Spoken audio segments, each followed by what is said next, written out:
এ বিশ্বকে এ শিশুর বাসযোগ্য করে যাব আমি, নবজাতকের কাছে এ আমার দৃঢ় অঙ্গীকার। কবি সুকান্ত ভট্টাচার্যের সেই স্মরণীয় কবিতার এই লাইন দুটি সত্যি কি আর স্মরণীয় হয়ে আছে? এই পৃথিবী কি আর শিশুর বাসযোগ্য থাকবে? এ প্রশ্ন যার মাথায় আছে তিনি ভাবুন, আর যার মাথায় নেই তিনি ভাবা প্র্যাকটিস করুন। আপনি কি জানেন স্পেস ডেব্রি কি জিনিস?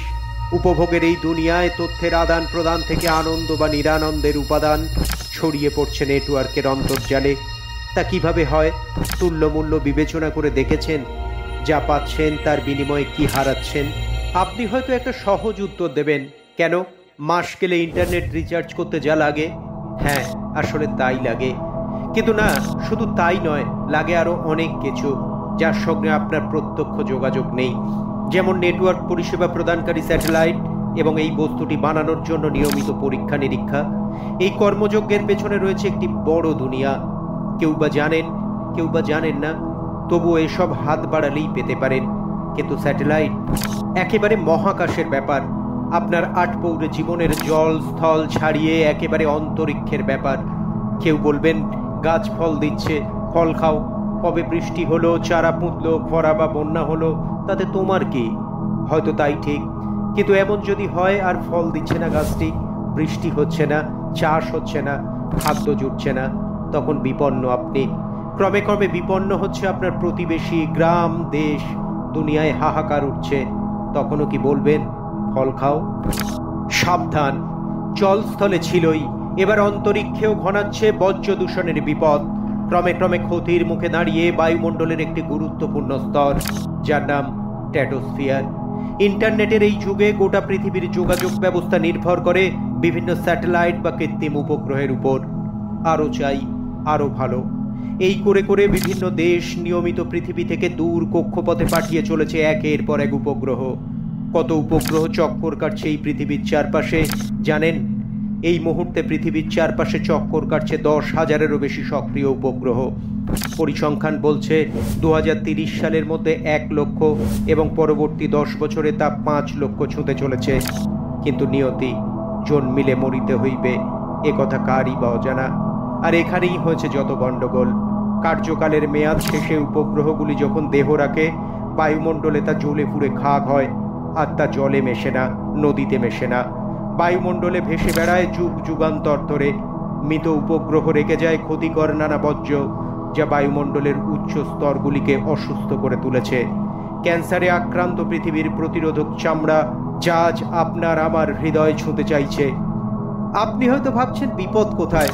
ভূপৃষ্ঠের 6 থেকে 20 কিলোমিটার উচ্চতা জুড়ে থাকা স্ট্র্যাটোস্ফিয়ারে বিভিন্ন ধাতব কণার সঞ্চয় লক্ষণীয়ভাবে বেড়েছে, যা এসেছে মূলত উপগ্রহের অবশেষ থেকে। 2023-এ আমেরিকার ন্যাশনাল ওশানোগ্রাফিক অ্যান্ড অ্যাটমসফিয়ারিক অ্যাডমিনিস্ট্রেশনের একটি রিপোর্ট বলছে মেরু প্রদেশের উপরে স্ট্র্যাটোস্ফিয়ারে অন্তত 20 ধরনের ধাতব কণা মিলেছে। তার মধ্যে নায়োবিয়াম ও হাফনিয়াম রয়েছে, যা উপগ্রহ বা মহাকাশযানে ব্যবহৃত সংকর ধাতু থেকে এসেছে। পাশাপাশি ওই স্তরে লিথিয়াম, সীসা, অ্যালুমিনিয়াম বা তামার ঘনত্ব প্রাকৃতিক সীমার চেয়ে অনেক বেশি। সঙ্গে রয়েছে নাইট্রোজেনের বিভিন্ন অক্সাইডও। 2020 থেকে 2022-এর মধ্যে প্রায় দ্বিগুণ হয়েছে এর পরিমাণ। তবে দোষী শুধু উপগ্রহেরা নয়, উপগ্রহেরা তো নিজে নিজে লাভ মেরে ওখানে উঠে পড়েনি। ওখানে পাঠানোর জন্য পৃথিবীতে চলে নানা আয়োজন, লাগে টন টন জ্বালানি। উপগ্রহকে মহাকাশে পাঠাতে রকেট উৎক্ষেপণ দিনে দিনে বাড়ছে। 2020-22 পর্বে রকেটের জ্বালানির ব্যবহার হতো 38,000 টন, এখন তা বেড়ে 67,000 টন হয়েছে। কার্যত পাল্লা দিয়ে বাড়ছে উৎক্ষেপণকালে নির্গত দূষকও। কি নেই দূষকের তালিকায়? কার্বন কণা, নাইট্রোজেনের বিভিন্ন oxide, carbon monoxide, aluminium oxide থেকে ক্লোরিনের বিভিন্ন গ্যাসও। মুশকিল হলো দূষক রাসায়নিকগুলি বায়ুস্তরের রাসায়নিক গঠন বদলের ক্ষমতা রাখে। তাতে সমস্যায় ওজোন স্তর, পৃথিবীর প্রতিরোধক আবরণ। ইউনিভার্সিটি অফ সাদার্ন ক্যালিফোর্নিয়ার একটি রিপোর্ট বলছে উপগ্রহ বা মহাকাশযানে ব্যবহৃত অ্যালুমিনিয়াম থেকে অ্যালুমিনিয়াম অক্সাইড তৈরি হয়। এই অক্সাইড ওজোন স্তর ভাঙতে বেশ দক্ষ। আর কে না জানে সূর্যের ক্ষতিকারক অতি বেগুনি রশ্মি আটকাতে কতটা দরকারি ওই ওজোন স্তর। অ্যালুমিনিয়াম অক্সাইড ওজোন স্তরের পক্ষে অত্যন্ত বিপজ্জনক। এছাড়া ধাতব কণা, বিশেষত লেডের কণা, পরিবেশের পক্ষে মারাত্মক। এছাড়া রকেট ইঞ্জিন থেকে বেরোনো ধোঁয়া সৌরশক্তি শোষণ করে পরিবেশকে গরম করছে। এর প্রভাব পড়তে পারে মেঘ তৈরিতেও, অর্থাৎ গাছ আর ফল নাও দিতে পারে। আম জনতার কাছে পৌঁছানোর লক্ষ্যে পেন্টাগনে মার্কিন প্রতিরক্ষা মন্ত্রকের যে ওয়েবসাইটটি রয়েছে, সেই স্পেস ট্যাগ ওয়ার্ডচির দেওয়া পরিসংখ্যান বলছে ভারতের অ্যান্টি স্যাটেলাইট মিসাইল বা এস্যাট ছোড়ার আগে পর্যন্ত পৃথিবীর বিভিন্ন কক্ষপথে আমেরিকা আবর্জনা ছড়িয়েছে ভারতের তুলনায় 50 গুণেরও বেশি। ওই সময় পর্যন্ত কক্ষপথে ভারতের ছড়ানো আবর্জনার টুকরো অর্থাৎ স্পেস ডেব্রিস সংখ্যা যেখানে মাত্র 80টি, সেখানে আমেরিকার ছড়ানো আবর্জনার সংখ্যা 4091টি। তারপরেই রয়েছে রাশিয়া, যাদের ছড়ানো 4025টি আবর্জনার টুকরো এখনও পৃথিবীর বিভিন্ন কক্ষপথে ঘুরে চলেছে। ভারতের তুলনায় রাশিয়ার অবদানও 50 গুণ। আমেরিকা ও রাশিয়ার সঙ্গে এ ব্যাপারে টক্কর দিতে দেরি করেনি চীন। কক্ষপথে চীনের ছড়ানো আবর্জনার সংখ্যা 3524টি, যা ভারতের প্রায় 45 গুণ। নাসার কর্মীদের এক সমাবেশে বলা হয়, পৃথিবীর প্রায় 300 কিলোমিটার উপরের কক্ষপথে থাকা নিজেদের মাইক্রোস্যাট উপগ্রহ ধ্বংস করে মহাকাশে ছোট ও বড় চেহারার 400টি আবর্জনা ছড়িয়েছে ভারত, যা অত্যন্ত ভয়ঙ্কর। আরও 70 কিলোমিটার উপরের কক্ষপথে থাকা আন্তর্জাতিক মহাকাশ স্টেশনের পক্ষে ওই আবর্জনার টুকরোগুলি হয়ে উঠেছে অত্যন্ত বিপজ্জনক। বিপদাপন্ন করে তুলেছে মহাকাশচারীদেরও। অন্তত 44% বিপদ বাড়িয়েছে মহাকাশ স্টেশনের। দেশের জ্যোতির্বিজ্ঞানীদের একাংশ বলছেন, এই চাপান উত্তরে যেটুকু তথ্য আম জনতার কাছে পৌঁছেছে তা হলো মহাকাশ পরিক্রমায় পারদর্শী কোনো দেশই পৃথিবীর বিভিন্ন কক্ষপথে আবর্জনা ছড়ানোর দায় এড়াতে পারে না।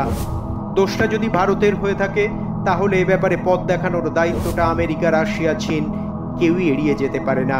ভারতের তুলনায় মহাকাশের কাঁধের বোঝাটা যে আমেরিকা, রাশিয়া, চীনই বেশি বাড়িয়েছে গত কয়েক দশক ধরে, সেই সত্যটাও তারা অস্বীকার করতে পারে না।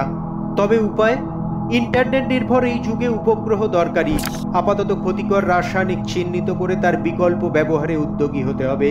কিছুটা অন্য সুরে বিজ্ঞানী মার্ফি বলেছেন, সবেমাত্র বিপদের আঁচ মিলেছে, এত দ্রুত সমাধান পাওয়া মুশকিল। তাছাড়া এসব উপগ্রহ তৈরি এমনভাবে হয়েছে যে তা শেষমেশ ধ্বংস হবে। সম্ভাব্য পার্শ্ব প্রতিক্রিয়া নিয়ে আগেই ভাবা দরকার ছিল।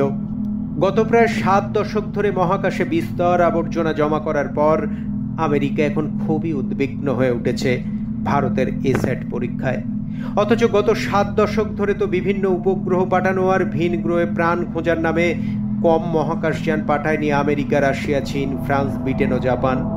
তার ফলে বিস্তর জঞ্জাল বা আবর্জনা জমা হয়েছে মহাকাশে, থাকবে আরো বহুদিন। মানুষকে এখন ভাবতে হবে কতটা সুবিধা ছাড়লে পরে কত বেশি দিন বাঁচা যায়।